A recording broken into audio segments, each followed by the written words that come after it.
Hagjinglakai I League haprenga namdhari Persia ika Real Kashmir haba phai shagrenga jinglakai ka namdhari ka khor ka nam job hadin bagalala abat Liem ka Real Kashmir da shigul lanon.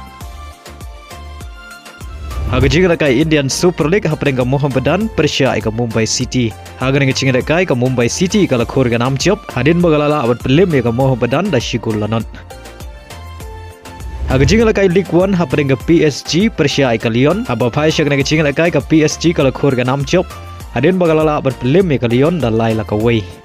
Hagjinglakai Serie A haprenga Como Persia ika Roma hagrenga jinglakai ka Como ka khor ka nam job hadin bagalala abat Liem ka Roma da arlanon. Hagway pat ka jinglakai haprenga AC Milan Persia ika Genoa haba phai shagrenga jinglakai baro artri ki ken hun ki khai klemla abat penkhi jar har bukot ka jinglakai. Hagjinglakai Bundesliga haprenga Dortmund Persia ika Hoffenheim hagrenga jinglakai baro artri ki ken hun ki khai da marshi gol har bukot ka jinglakai.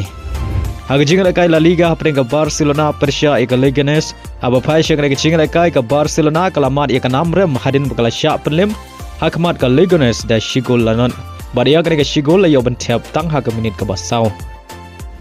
Hagjinglakai Premier League haprenga Chelsea Persia ika Brentford hagrenga jinglakai ka Chelsea ka khor ka nam job hadin bagalala abat Liem ka Brentford ta arla ka way. Hagway par ka jinglakai Premier League haprenga Manchester United Persia ika Manchester City haba phai shagrenga jinglakai ka Manchester City ka layo abat penkhi jar nengkong haga minit ka balai penriu lengba wardial Henry Day haga kelamit kata haga minit ka ba pra ka Manchester United ka layo ban thap ka gol pani akhai lengba ka penalty balakan Jadon Fernandes. Bada hashwaban kot ka jinglakai kata ka minit ka ba khandai pheu lengba Diallo ka Manchester United ka layo ban thap ka gol pentam badile magne ka gol la penlong ka Manchester City bagan mat biang ka namrep da arla ka way hakane ka jinglakai. Hagjinglakai Santosh Trophy hapreng ka Tamil Nadu Persia ika Meghalaya haba phai shagane ka jinglakai ka Tamil Nadu kala Tamil Pashwa ka Meghalaya da arla not Henry habakut ka jinglakai ka Meghalaya kalala aban sugul yang iki argol jong ka Tamil Nadu badia kini ki argol juga Meghalaya liya ban thiap lengba u Damanbhalang haga minit ka ba san pheu bara haga minit ka ban riu pheu khandai. They can throw all they have got towards the Tamil Nadu defense, but for all that to happen, Meghalaya must keep a clean sheet. That is an excellent ball and a shot on target. What a goal that is! That is something of the highest order from Meghalaya. How well was that done? Tamil Nadu's midfield.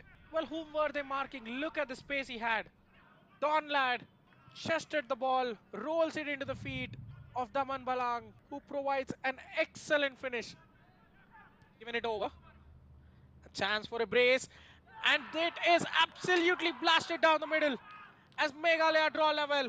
Damanbhalang makes no mistake.